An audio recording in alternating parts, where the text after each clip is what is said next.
আমার চ্যানেলের সম্মানিত দর্শক শ্রোতা ও ভিউয়ার্স, আসসালামু আলাইকুম ওয়া রাহমাতুল্লাহি ওয়া বারাকাতুহু। এখানে দেখেন যে বাংলাদেশ যুব ও ক্রীড়া মন্ত্রণালয়ে বিশাল বড় একটি নিয়োগ বিজ্ঞপ্তি কিন্তু অলরেডি প্রকাশ করে ফেলেছে।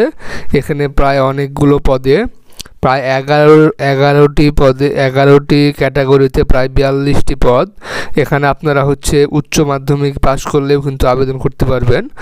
সো আমি ভিডিওটিতে আলোচনা করব যে কিভাবে আপনারা এই পদগুলোতে কিভাবে আবেদন করবেন, কত তারিখে আবেদন কার্যক্রম শুরু হবে এবং শেষ হবে, এবং কত বছরের বয়সে প্রার্থীগণ আবেদন করতে পারবেন। এই সমস্ত বিস্তারিত বিষয় নিয়ে ভিডিওটিতে আমি আলোচনা করব।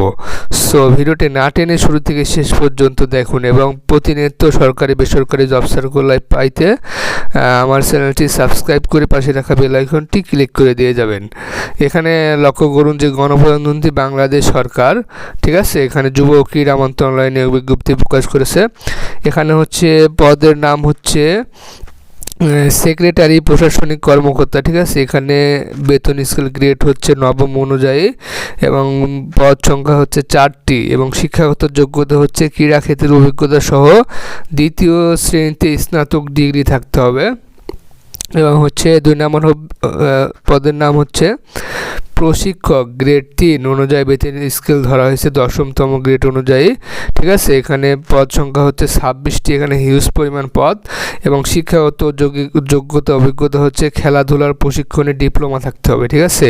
খেলাধুলা নিয়ে ডিপ্লোমা কমপ্লিট থাকতে হবে। তারপরে আলোকচিত্র শিল্পী, ঠিক আছে, এখানে 10ম গ্রেড অনুযায়ী পদ সংখ্যা 1টি। আলোকচিত্রে 4 বছরের অভিজ্ঞতা সহ উচ্চ মাধ্যমিকের সার্টিফিকেট থাকতে হবে। এবং 4 নম্বর পদে ইনস্ট্রাক্টর, এটা গ্রেড 11তম অনুযায়ী বেতন স্কেল ধরা হয়েছে, পদ সংখ্যা 1টি।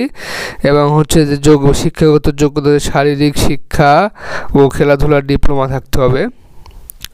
এখানে 5 নম্বর পদের নাম ইনস্ট্রাক্টেস, এখানে 9 গ্রেড অনুযায়ী 9তম গ্রেড 11তম গ্রেড অনুযায়ী বেতন স্কেল ধরা হয়েছে এবং পদ সংখ্যা 1টি। শিক্ষাগত যোগ্যতা শারীরিক শিক্ষা ও খেলাধুলায় ডিপ্লোমা থাকতে হবে। এখানে 6 নম্বর ষাটলিপিকার কম্পিউটারি মুদ্রাক্ষরিক, এখানে 13তম গ্রেড অনুযায়ী বেতন স্কেল ধরা হয়েছে। এখানে পদ সংখ্যা 3টি। শিক্ষাগত যোগ্যতা উচ্চ মাধ্যমিক সার্টিফিকেট থাকতে হবে। বাংলায় 30 শব্দ এবং ইংরেজিতে 25 শব্দ এবং ষাটলিপিতে 50-80 শব্দর টাইপিং স্পিড থাকতে হবে। এবং 7 নম্বর স্টোর কিপার, এখানে স্টোর কিপার 14তম গ্রেড অনুযায়ী বেতন স্কেল ধরা হয়েছে। এখানে পদ সংখ্যা 1টি এবং শিক্ষাগত যোগ্যতা লাগবে উচ্চ মাধ্যমিকের সার্টিফিকেট।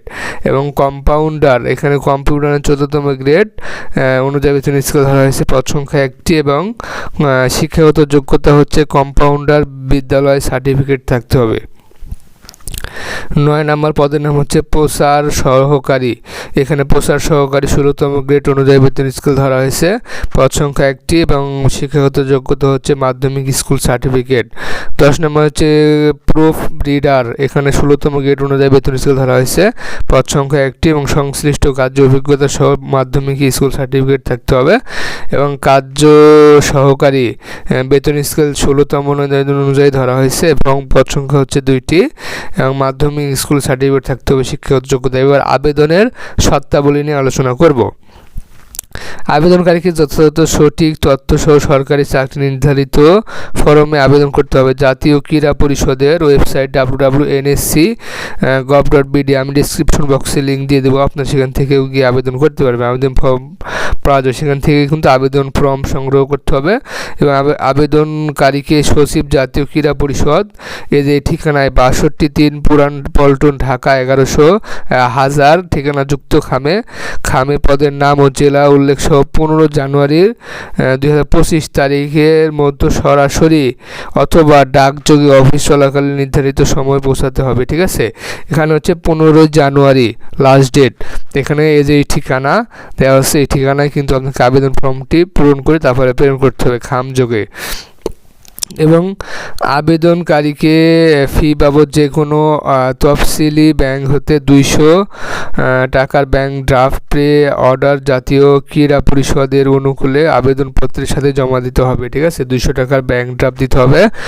আবেদনপত্রের সাথে সম্পর্কিত তোলা 3 কপি ছবি, পাসপোর্ট পাস সত্যায়িত রঙিন ছবি সংযুক্ত করতে হবে এবং আবেদনপত্রের সাথে কোনো সনদের ছায়াকপি সংযুক্ত করার প্রয়োজন নেই। কর্তৃপক্ষ কর্তৃক নির্ধারিত সময়ে সনদের মূল কপি উপস্থাপন করতে হবে। ঠিক আছে, এখানে নিয়োগের ক্ষেত্রে সরকারি সিদ্ধান্ত অনুযায়ী প্রচলিত সকল কোটা পদ্ধতি অনুসরণ করা হবে না। ঠিক আছে, এখানে দেখেন যে কোনো ধরনের কোনো কোটা পদ্ধতি অনুসরণ করা হবে না। এখানে সরকারি ও আধা সরকারি সংস্থায় চাকরিতে প্রার্থী কর্তৃক মাধ্যমে আবেদন করতে হবে এবং 19 জানুয়ারি 2025 তারিখের মধ্যে অফিস চলাকালীন সময়ের মধ্যে পৌঁছাতে হবে। এবং এবার আলোচনা করে বয়স সীমা কত লাগবে। 15 জানুয়ারি 2025 খ্রিস্টাব্দ তারিখ প্রার্থীর বয়স হতে হবে 18 থেকে 32 বছর এবং বয়স প্রমাণের ক্ষেত্রে এফিডেভিট গ্রহণযোগ্য নয়। বিদেশি ডিগ্রির ক্ষেত্রে বিশ্ববিদ্যালয় মঞ্জুরি কমিশনের সমগ্র সনদ দাখিল করতে হবে। এগুলো আপনারা দেখে নেবেন। এখানে দেখেন যে SM সাইফুল ইসলাম, উপপরিচালক, ঢাকা বিভাগ, জাতীয় ক্রীড়া পরিষদ থেকে কিন্তু এই যে এখানে ফোন নম্বর দেওয়া আছে, চাইলে আপনারা যে কোনো সমস্যায় ফোন দিতে পারেন, সমস্যা নাই। তিনি কিন্তু তেনার মাধ্যমে কিন্তু নিয়োগ বিজ্ঞপ্তিটি প্রকাশ হয়েছে। সো সম্মানিত ভিউয়ার্স, আজকে এই পর্যন্ত। সকলে ভালো থাকবেন, সুস্থ থাকবেন, খোদা হাফেজ সকলকে।